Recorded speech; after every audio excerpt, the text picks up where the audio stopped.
Once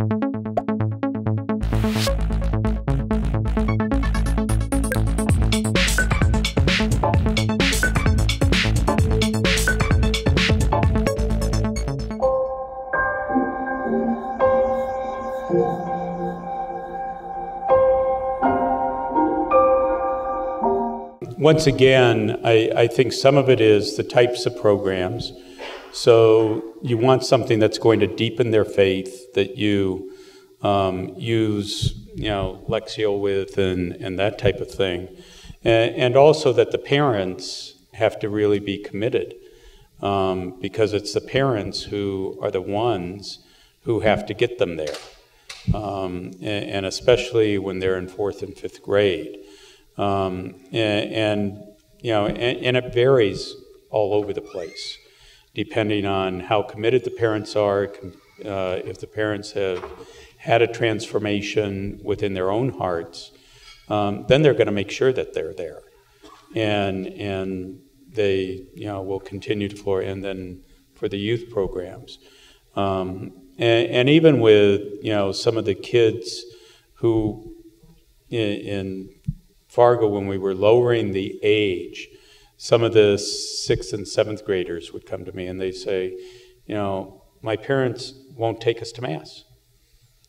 And I said, you can go and tell your parents that it is not, because they were concerned about it being a sin and all of that, it's not your sin, it's your parents' sin.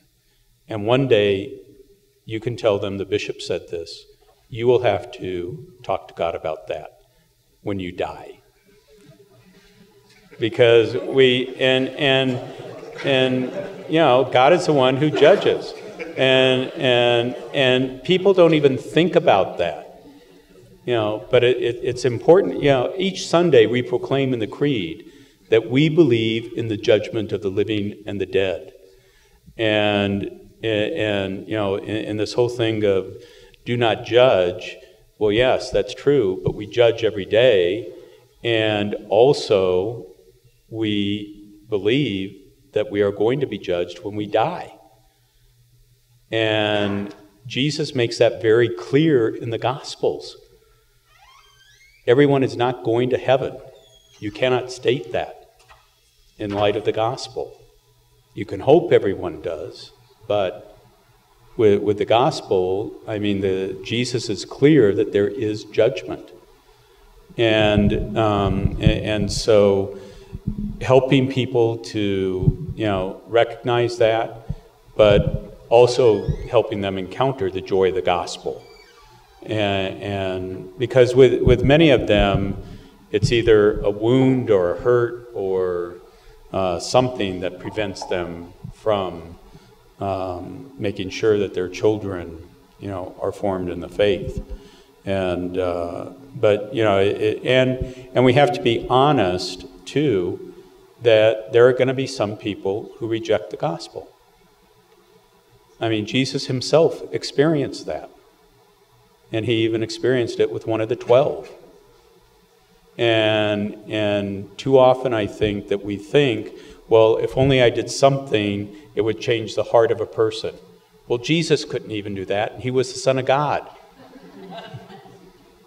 And none of us can.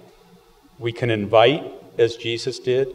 We can encourage, and we can look at certainly our programs, and I would really encourage, you with one another to share best practices, what in your experience has helped people to really encounter Christ, either in your faith formation programs for the young people all the way up to adults.